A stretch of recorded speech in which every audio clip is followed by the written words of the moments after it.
नमस्कार, आप देख रहे हैं न्यूज़ वन इंडिया। मैं हूं आपके साथ सृष्टि पांडे। लखनऊ से बड़ी खबर आपको बता दें, शिया वक्फ बोर्ड के पूर्व चेयरमैन ने प्रधानमंत्री मोदी को एक खत लिखा है। वसीम रिजवी ने प्रधानमंत्री नरेंद्र मोदी को एक खत लिखा है।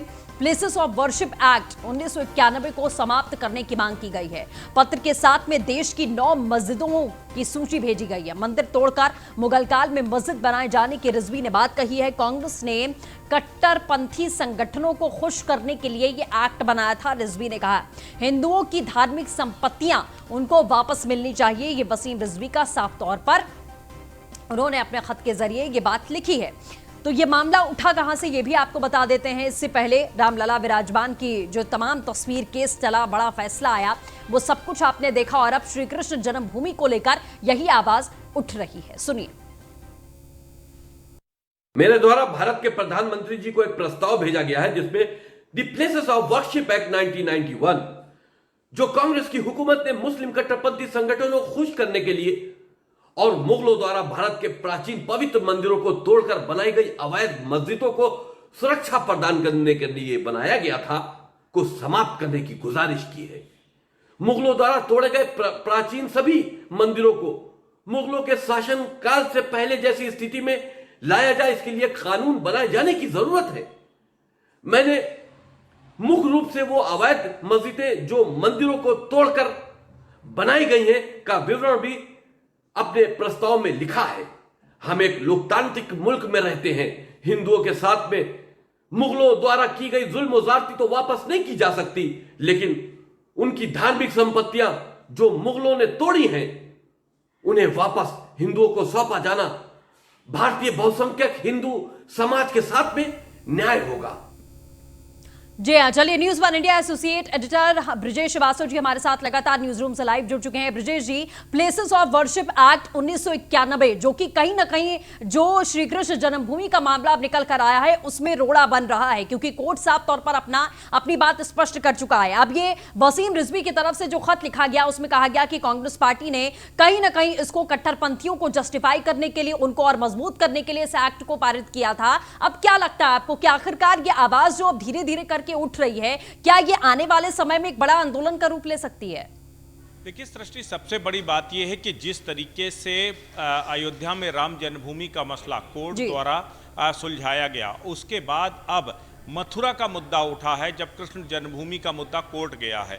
और सबसे बड़ी बात यह है कि इससे पहले जब सुप्रीम कोर्ट ने अयोध्या के राम जन्मभूमि का फैसला दिया था तब उन्होंने प्लेसेस ऑफ वर्शिप एक्ट 1991 का हवाला देते हुए कहा था कि ये एकमात्र ये केस है, इसके बाद किसी भी दूसरे जो धार्मिक अन्य डिस्प्यूट के केसेस हैं उस पर कोर्ट जो सुप्रीम कोर्ट सुनने के लिए कोई एप्रोप्रिएट मंच नहीं है। सबसे बड़ी बात यह है कि उन्होंने साफ तौर पर कहा था कि प्लेसेस ऑफ वर्शिप एक्ट कहता है कि 1947 से ठीक है ब्रजेश जी, मैं आऊंगी पूर्व अध्यक्ष शिया वक्फ बोर्ड से वसीम रिजवी साहब जिन्होंने खत लिखा है, खुद हमारे साथ फोन लाइन पर जुड़ चुके हैं। वसीम साहब, बहुत स्वागत है आपका न्यूज़ वन इंडिया पर। एक्ट को खत्म करने की बात आपने कही है, सीधे आपने पीएम को पत्र लिखा है, क्या चाहते हैं आखिरकार?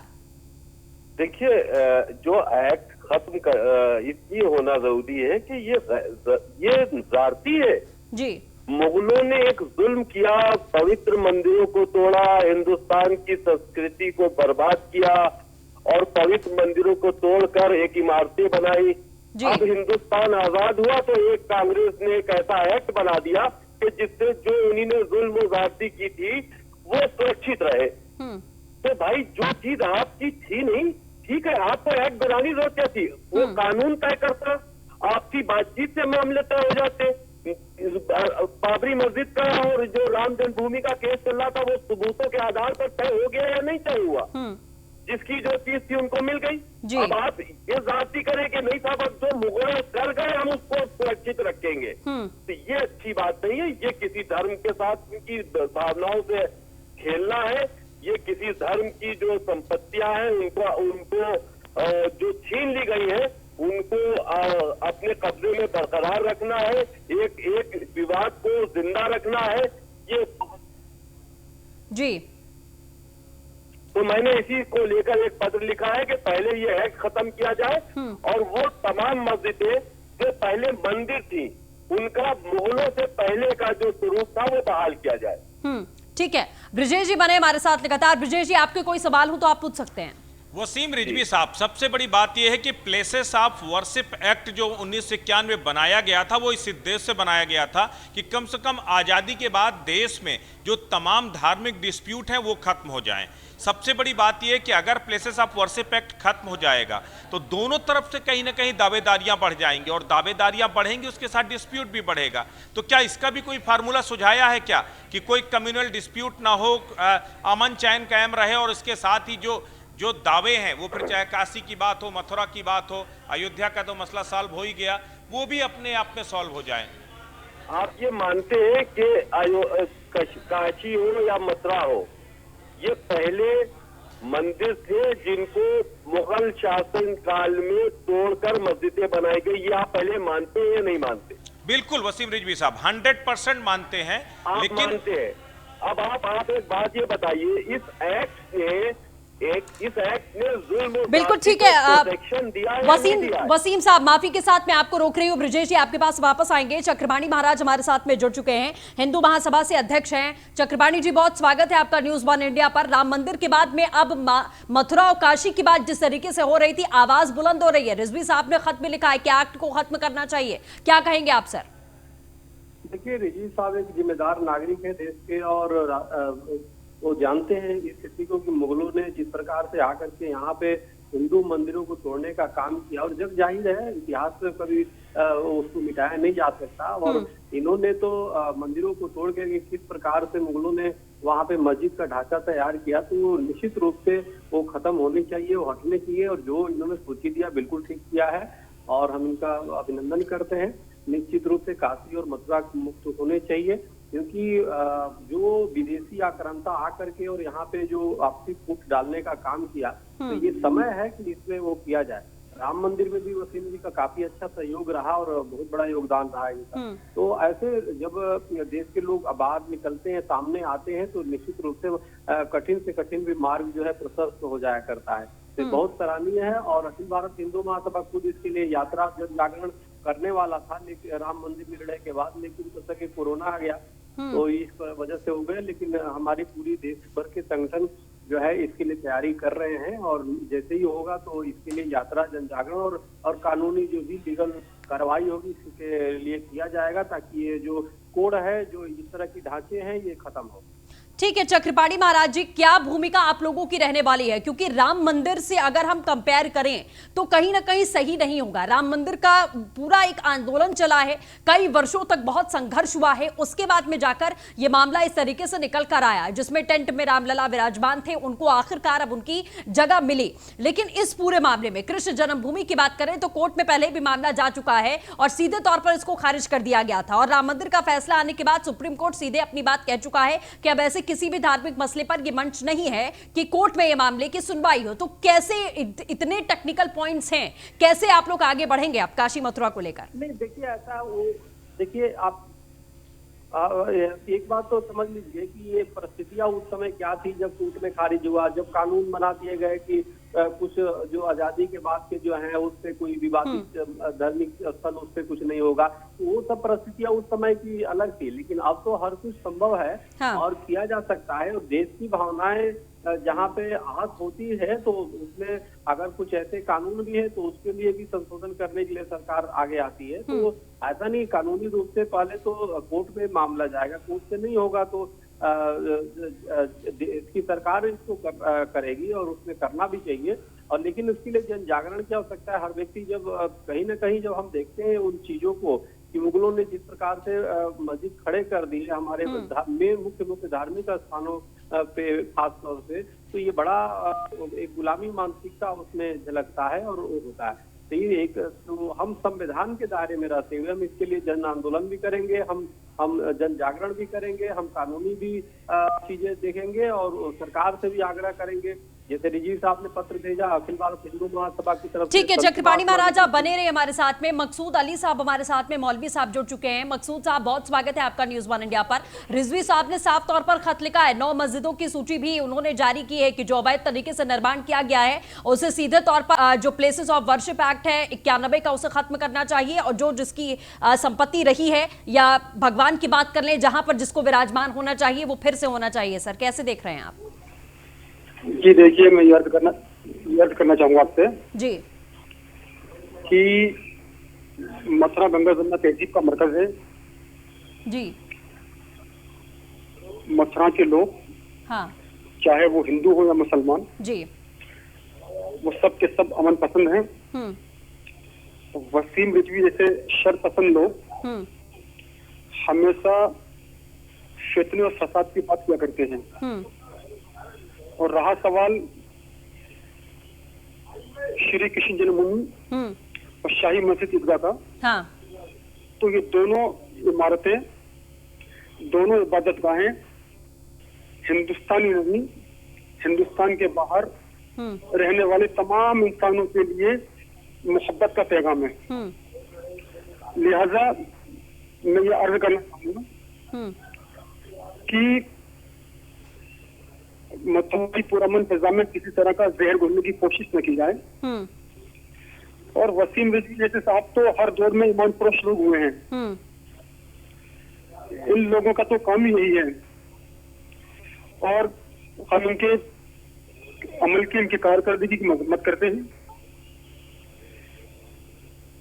जी ठीक है चक्रपाणी महाराज, मकसूद साहब का साफ तौर पर कहना है कि मथुरा की अगर बात कर लें, कृष्ण जन्मभूमि की बात कर लें, तो बड़े आपसी भाईचारे के साथ में मथुरा में हिंदू मुसलमान रहते हैं और देश में ही रहते हैं, तो सिर्फ जहर उगलने की बात क्यों की जा रही है चक्रपाणी महाराज? मथुरा और काशी में तो या कहीं भी जहाँ पे हिंदू बहुसंख्यक में वहाँ तो स्वाभाविक रहते हैं, लेकिन जहाँ पे उनकी संख्या कम है वहाँ पे नहीं रह पाते ना, वहाँ तो मार भगाए जाते हैं, वहाँ तो घर छोड़ने पे मजबूर हो जाते हैं हिंदू। लेकिन सवाल देखो देश में है, ठीक है मंचन, हम ये नहीं कह रहे कि देश के सभी मुसलमान उपद्रव करने वाले हैं, लेकिन उसमें काफी एक हिस्सा है ऐसे। और दूसरी बात ये राम कृष्ण जन्मभूमि की लड़ाई जो है या विवाद है या काशी का विवाद है या और जितने मंदिरों पे विवाद है, वो कोई देश के हिंदुओं ने थोड़े किया, ये तो मुगलों की देन है ना। आपके घर पे अगर जो हमारे जबरदस्ती कब्जा कर ले तो ये हमारी गलती होगी ना कि आपकी गलती होगी। तो इसलिए जो बाहर के लोग आए और आकर के हमारे मंदिरों को तोड़ने का काम किया और कब्जा करने का काम किया, नहीं और आप गलत कह रहे हैं। और फिर मुगल सद्भावना की बात करें, हिंदुस्तान में रहने के लिए आए थे, सद्भावना का हिंदुस्तान को लूटने के लिए नहीं, उसको दिखावा सद्भावना है। तो आप जो है लोगों के अंदर गलत फहमी पैदा न करें। मुगल हिंदुस्तान के अंदर हिंदुस्तान को लूटने के लिए नहीं, हिंदुस्तान के अंदर बचने के लिए आए थे। मैं बोल लूँ और मुगलों के जमाने चक्रपाणी महाराज, मकसूद साहब साफ तौर पर कह रहे हैं कि मुगल यहाँ पर रहने आए थे, मुगल यहाँ पर रहने आए थे, मुगल हिंदुस्तान को लूटने नहीं आए थे। मकसूद साहब का ये मानना है। नहीं वो तो मानेंगे कुछ भी करे, लेकिन एक बात अवश्य है कि मुगलों ने जितना हमारे हिंदू संस्कृति का नष्ट किया और हिंदुओं की भावनाओं को आहत किया, उतना इस पृथ्वी को अंग्रेजियों ने भी नहीं किया। मुगलों ने तो अरे जिस हिंदू मुस्लिम इत्तेहाद को अंग्रेजों ने पारा पारा किया, नहीं करते, उनकी मुखालफत नहीं करते। जब मुगलों के जमाने में चेतनानंद सरस्वती हमारे साथ में जुड़ चुके हैं, हिंदू धर्म गुरु। चेतनानंद जी, साफ तौर पर मकसूद अली हमारे साथ जुड़े हैं, उनका कहना है कि सिर्फ जहर उगलने का काम किया जा रहा है, आपसी भाईचारे को खत्म करने की बात फिर से शुरू कर दी गई है। मुगल यहाँ पर रहने आए थे, ना कि हिंदुस्तान को लूटने आए थे। नहीं देखिए जी ये तो इतिहास, हमारे इतिहास को सही तरीके से लिखा नहीं गया। मसूद जो बात कर रहे हैं वो उन बातों पर पर्दा डालना चाहते हैं।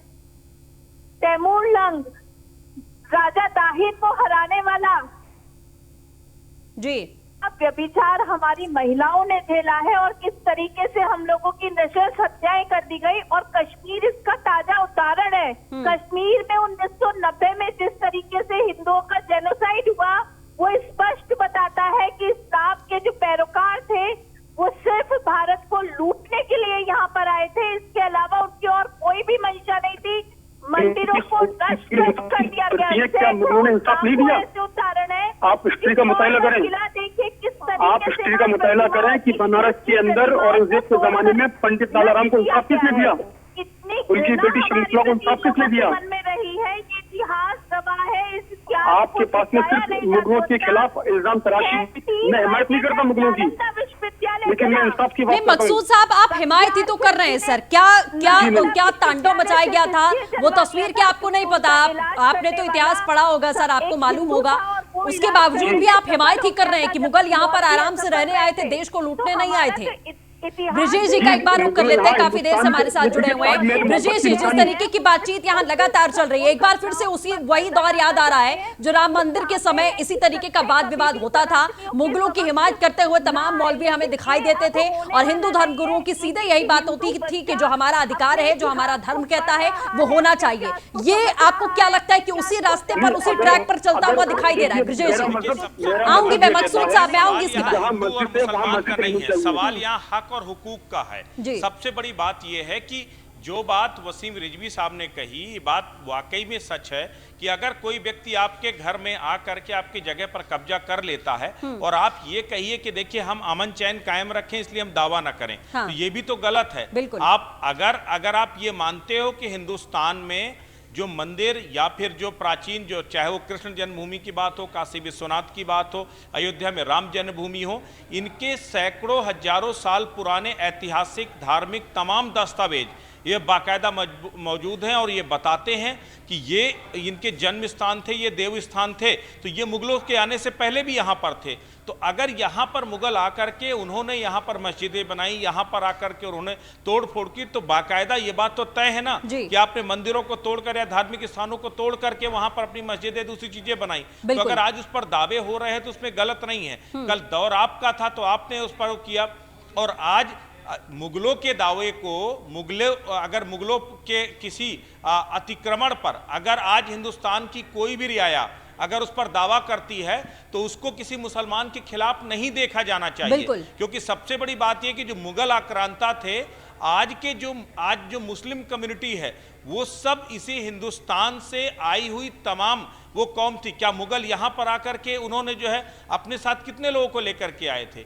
यहाँ के तमाम बड़ी कम्युनिटी को कन्वर्ट करके ही मुस्लिम बनाया गया। तो जो आज मुसलमान हैं भी वो सब हमारे और हम ही लोगों के बीच से हैं। तो ऐसे में आप कम से कम मुगल आक्रांताओं को इस रूप में तो नहीं देख सकते हो कि वो बहुत बेलविसर थे आपके जो है। तो ऐसे में डिफेंड करना मुझे जायज करार नहीं देता है। और सबसे बड़ी चीज है कि खुद मुस्लिम इतिहासकारों के वो तमाम इतिहास बताते हैं कि किस तरीके से औरंगजेब को यूं ही मूर्ति भंजक नहीं कहा गया था। औरंगजेब ने लगभग 150 से ज्यादा ऐसे मंदिर थे जिनको जमीदोज कर दिया था जो है।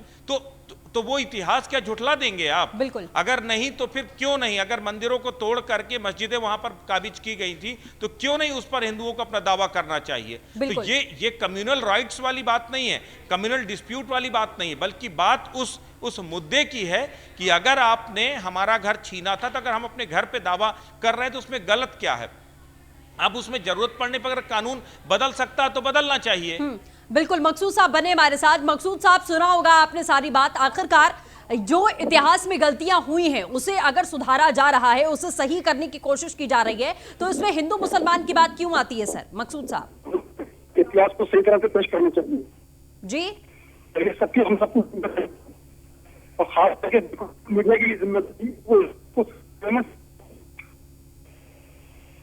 जिम्मेदारी को बखूबी समझते हैं, लेकिन सबसे बड़ा सवाल यह है कि आप मुगलों की हिमायत क्यों कर रहे हैं? मुद्दा यहाँ हिंदू या मुसलमान का नहीं है, मुद्दा यहाँ पर मुगलों के अतिक्रमण के प्रतीक नहीं की जा रही है। नहीं, जो यहाँ पर मुगलों के अतिक्रमण का प्रतीक है, जो मुगलों के उत्पीड़न का प्रतीक है, उस पर दावेदारी की बात हो रही है। यही बाबरी मस्जिद को लेकर के बे हुआ। आज सवाल यह है कि बाबर की उस पूरे जो बाबर के आतंक का प्रतीक था उसको लेकर के हिमायत करते रहे। बाद में सुप्रीम कोर्ट ने फैसला किया कि नहीं किया? सुप्रीम कोर्ट ने फैसला किया, लेकिन सुप्रीम कोर्ट ने यह भी कहा कि मंदिर को तोड़कर मस्जिद नहीं बनाई गई। तो कहां से आ गई मस्जिद? अगर और कहां से उस मस्जिद के नीचे हिंदुओं के जो धार्मिक स्थल थे वो ध्वंसावशेष कहां से आ गए? कहां से आपके गुंबदों के नीचे हिंदू देवी देवताओं के जो चित्र थे वो कहां से आ गए? कहां से वहां पर वो शिलालेख मिल गए? आप मुझे बताइए। आर्कोलॉजी सर्वे ऑफ इंडिया की रिपोर्ट कहती है बाबरी मस्जिद को लेकर के, और आर्कोलॉजी सर्वे ऑफ इंडिया की रिपोर्ट कोई किसी और ने नहीं बल्कि वहां के जो डायरेक्टर थे वो मुस्लिम ही थे और उनके नेतृत्व में पूरी रिपोर्ट तैयार की गई थी। आखिरकार एएसआई की रिपोर्ट इस पूरे मामले फैसले में अहम आधार बनी कि नहीं बनी? ठीक है तो ब्रिजेश आप जी, मैं तथ्यों आऊंगी को आपके पास। जुटलाते हैं। चेतनानंद जी भी लगातार हमारे साथ जुड़ी हुई हैं। चेतनानंद जी, मंदिर आप को साफ तौर पर बनाई सुन रही है, ये वही बात हो रही है जो राम मंदिर के मुद्दे के समय पर होती थी कि सीधे तौर पर जो मुगलों ने किया उसको हमारे देश में जो वर्तमान मुसलमान हैं, कुछ एक जरूर है ऐसे, एक तबका ऐसा है जो कहीं ना कहीं सीधे अपने ऊपर ले लेता है कि मुसलमानों पर ये देश, यहाँ हिंदू और सरकार सीधे तौर पर हमला बोलने की बात कर रहे हैं और सारी चीजें हमारे ऊपर कर रहे हैं। चेतनानंद जी जी बिल्कुल, जो लोग बाबर की लीगेसी को या फॉलो करना चाहते हैं या जो उन आक्रांताओं की लीगेसी को फॉलो करना चाहते हैं, वो तबका है, निश्चित रूप से वो लोग अपने ऊपर लेते हैं क्योंकि वो चाहते हैं कि उन्हीं आक्रांताओं के पद चिन्हों पर चलकर इस भारत को दोबारा से इस्लामिक राष्ट्र बना दिया जाए। लेकिन ये संभव नहीं है क्योंकि ये बहुत आज सब लोग बहुत जागरूक है, इतिहास हमारे सामने है, लगातार ऐसे एविडेंसेस मिल रहे हैं जिससे ये स्पष्ट होता है कि मुगल आक्रांताओं ने किस तरीके से नस्ल हत्याएं की, किस तरीके से जेनोसाइड किया और किस तरीके से हमारे मंदिरों को हमारे आस्थाओं के साथ खिलवाड़ करके उनको मकसूद साहब जवाब दीजिए इस बात का। सर चेतनानंद जी जो आपसे पूछ रही हैं आप जवाब दीजिए। जैसे आपकी धार्मिक आस्थाएं हैं वैसे इनकी भी धार्मिक आस्थाएं हैं, क्यों बार बार आप ऐसे लोगों का सपोर्ट करने के लिए खड़े हो जाते हैं? क्यों आखिरकार आपका क्या रिश्ता रहा है? सर देखिए, हर मुसलमान जमीन पर रहने वाला आपस में भाई है, पहली बात, और हिंदू भी हमारे भाई है। फिर तकलीफ क्या है? फिर तकलीफ क्या है सर? चेतनानंद जी आपसे यही तो पूछ रही हैं कि भाई तकलीफ क्या है? जो हमारा घर है वो हमें दीजिए ना, आप हमारा घर हमें दीजिए। आप वसीम रिजवी साहब को उल्टा सीधा बोल रहे हैं सर, जिन्होंने ये खत लिखा। वो उनका नहीं, खुदा का घर है। हाँ, ना मेरा घर है ना उनका घर है। हाँ, और वो खुदा का घर है। खुदा का घर है, बिल्कुल खुदा का घर है सर। तो जो वहां पर इबादत करने का अधिकारी है आप उसे तो इबादत करने देंगे ना, आप उसे इबादत करने देंगे या नहीं? चलिए ठीक है। चेतनानंद जी, ब्रिजेश जी, मकसूद साहब, आप तीनों का हमारे साथ जुड़ने के लिए बहुत बहुत शुक्रिया। तो जाहिर तौर पर मामला अब कहीं ना कहीं नया मोड़ लेता हुआ दिखाई दे रहा है। अब आने वाला वक्त बताएगा कि आखिरकार किस तरीके से पूरा मामला आगे बढ़ता है और कैसे हिंदू धार्मिक संगठन जो हैं वो कहीं ना कहीं एकजुट होकर अपनी आवाज इस पर जरूर बुलंद करने वाले हैं। फिलहाल के लिए बस इतना ही, रुकेंगे एक ब्रेक के लिए।